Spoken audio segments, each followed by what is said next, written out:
Hello and welcome to this Hustle Castle video. I put up a post about a month ago asking what do you want to see in future videos, and leave any of your suggestions down below and make sure you like others who have some great ideas.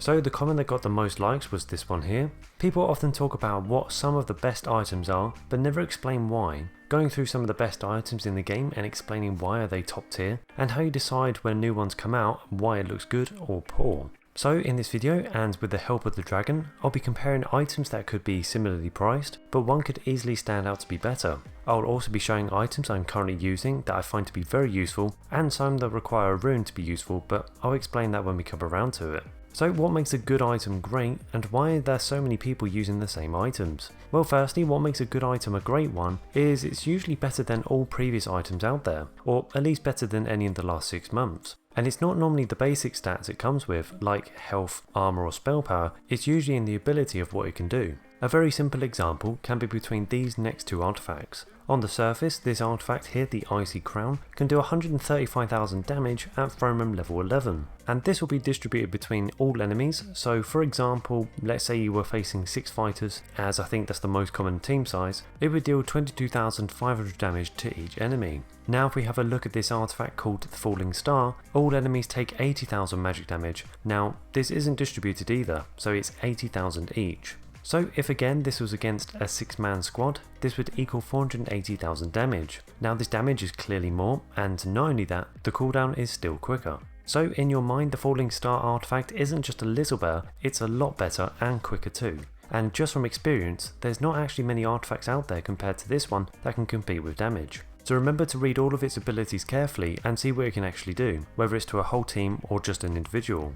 Now I know the dragon is either just about to go or has actually gone by this point, but if you wanted to know what the best items are to pick for each fighter and why, then make sure you click on this link here or at the end of the video to see what I have to say. And remember to get subscribed to see a future dragon video, as the next time it comes around is most likely when I'll be covering it and going through all the best items again. Now if you haven't been playing for long and you don't know what items are good, a great way to finding out what items are actually going to be useful to you is by checking the players in the top 100 of the leaderboards, especially the people that are climbing the rankings at the same time, as they're still playing the game currently and will be up to date with all the new items. Let me give you another example of 2 items that cost the same from the dragon, but one of them stands out to be the better option. Firstly, both of these items will cost you 7,000 diamonds, meaning they should be pretty similar, but I'm sure most experienced players would actually agree with my choice. The worst of the 2 options for your archer would be the Sea Dog gear when compared to the Lord of the Sea gear. Again, the reason why it's better is in the description. The Sea Dog gear is only good against one target. It doesn't provide the archer with any extra protection,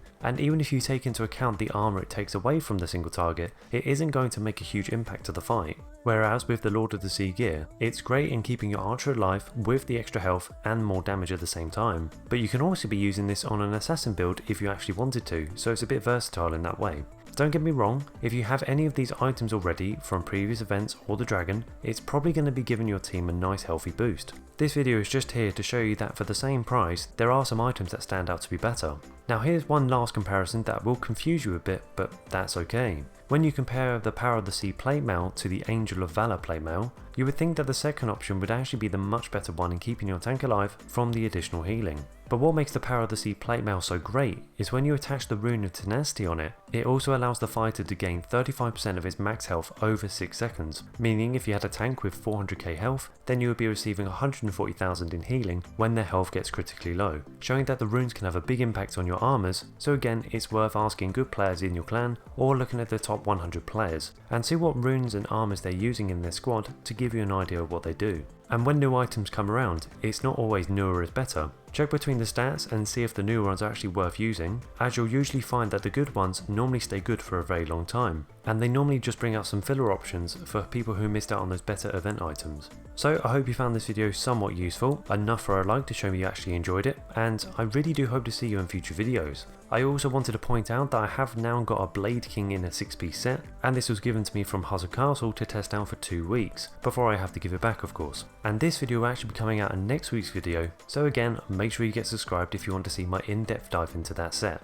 As for now, let's have a look at this week's diamond giveaway winners, and if you want to join next week's giveaway, all you need to do is look in the description and click on the link and enter your in-game ID. So well done to everyone that has won. Again, I hope you all enjoyed this week's video, and if you enjoyed this one, why not check out my dragon video on what are the best items for each type of fighter. I think you'll find something you like even if it's for next time.